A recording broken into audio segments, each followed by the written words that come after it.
விருதுநகர் மாவட்டம் கிருஷ்ணன் கோவிலில் கல்விப் பணியில் கடந்த 34 ஆண்டுகளாக சிறப்பாக சேவையாற்றி வரும் VPMM கல்வி நிறுவனங்கள், கலை மற்றும் அறிவியல் கல்லூரி, பொறியியல் கல்லூரி, நர்சிங் கல்லூரி, கல்வியியல் கல்லூரி உள்ளிட்ட பல்வேறு கல்வி நிறுவனங்கள் ஒரே வளாகத்தில். எங்களுடைய பொதுச் செயலாளர், அனைத்து இந்திய அண்ணா திராவிட முன்னேற்ற கழகத்தினுடைய கட்சி தலைவர், சட்டமன்ற கட்சி தலைவர் மிக தெளிவாக டீலிமிட்டேஷனை பற்றி, மறுவரையை பற்றி சிறப்பாக கருத்துக்களை சொல்லியிருக்கிறார்கள். என்ன சொல்லியிருக்கிறார்கள் என்றால், பெரிய ஊராட்சிகளை பிரிக்க வேண்டும் என்று நாம் பிரிக்கிறோம், பெரிய ஒன்றியங்களை பிரிக்க வேண்டும் என்று நாம் பிரித்து கொண்டிருக்கிறோம், பெரிய தாலுகாக்களை இரண்டாக பிரிக்கிறோம், பெரிய கோட்டங்களை இரண்டாக பிரிக்கிறோம், மாவட்டங்களை இது நடக்குது. இன்னும் சொல்ல போனீங்கன்னா, தாவேக்காவில் இப்போ சேலத்தில் பார்த்தீங்கன்னா, தமிழ்நாடு பூராவுமே பார்த்தீங்கன்னா 3 தொகுதி, 4 தொகுதி, 5 தொகுதி, 6 தொகுதி ஒரு மாவட்ட செயலர் உண்டு. தாவேக்கா ஒரு சட்டமன்ற தொகுதிக்கு ஒரு மாவட்ட செயலாளர் நியமிக்கிறார்கள், ஒரு தொகுதிக்கு அமைப்பு செயலாளர் என்று கூட நியமிக்கிறார்கள். இப்படி இருக்கிற பொழுது எங்களுடைய பொதுச் செயலாளர் அவர்கள் சொன்ன கருத்து தான் சரியான கருத்து.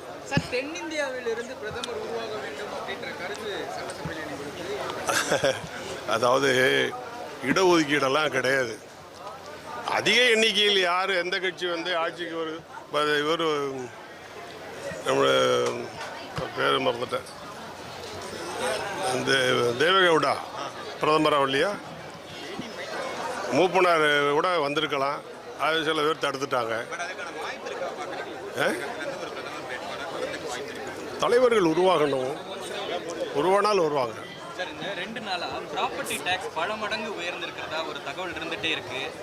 இதை பற்றி நீங்களே தகவல்னு சொல்லிட்டீங்க, வெளிப்படையாக மாநகராட்சியிலலாம் அதிகமாக டாக்ஸ் வந்திருக்கு எங்களுக்கு அப்படின்னு மக்கள் சொல்கிறாங்க.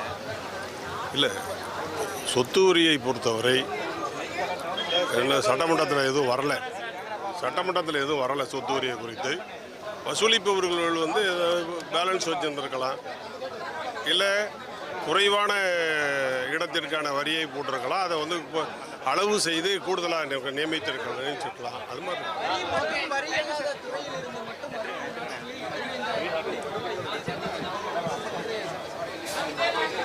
இல்லை 15,000 கோடிக்கான அந்த பணம் எங்கிருந்து வந்திருக்கிறது என்பதை பற்றி நிதியமைச்சர் அவர்கள் ஒவ்வொரு துறையிலிருந்து வந்திருப்பதை பற்றி இங்கே சொல்லியிருக்கிறார். நேற்று முன்தினம் அதிமுகவினுடைய சட்டமன்ற உறுப்பினர் CV சண்முகம் அவர் சில குற்றச்சாட்டுகளை வச்சிருக்காரு. இதை எப்படி பார்க்குறோம்?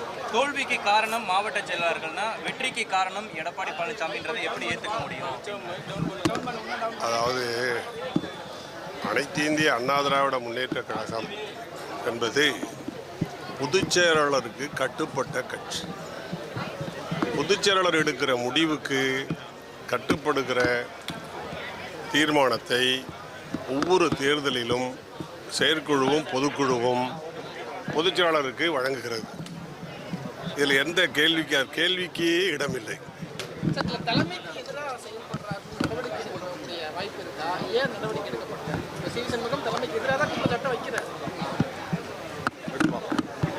Thank you.